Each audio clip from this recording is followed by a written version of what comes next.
রোজার মাসে তাহাজ্জুদের সুবর্ণ সুযোগ মিস দেওয়া যাবে না, কারণ রোজার মাসে তাহাজ্জুদ পড়লে যে পরিমাণ লাভ হয়, আমার মনে হয় কেউ যদি জানতে পারে, বুঝতে পারে, সেই বান্দা সেই বান্দি কখনো রমাজান মাসে তাহাজ্জুদ মিস দিতে পারবে না।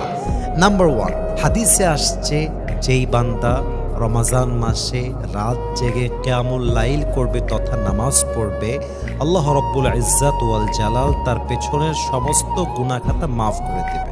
সুবহানাল্লাহ পড়েন সবাই আপনারা। তাহলে প্রথম লাভ কি? আপনার পেছনের গুনাহ মাফ হয়ে যাবে।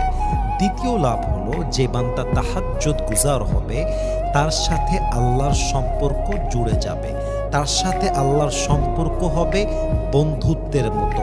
একদম সবচেয়ে কাছের বান্দা হবে সেই বান্দা যে তাহাজ্জুদের সময় উঠে তার রবকে ডাকবে। 3 নাম্বার লাভ হলো, আপনি যখন তাহাজ্জুদ গুজার হবেন আপনি হয়ে যাবেন মুস্তাজাবুদ দাওয়া। আপনি যখনই কোনো দোয়া করবেন, আপনার কোনো দোয়া আল্লাহ তাআলা খালি হাতে ফিরায় দিবেন না। বলেন সবাই সুবহানাল্লাহ।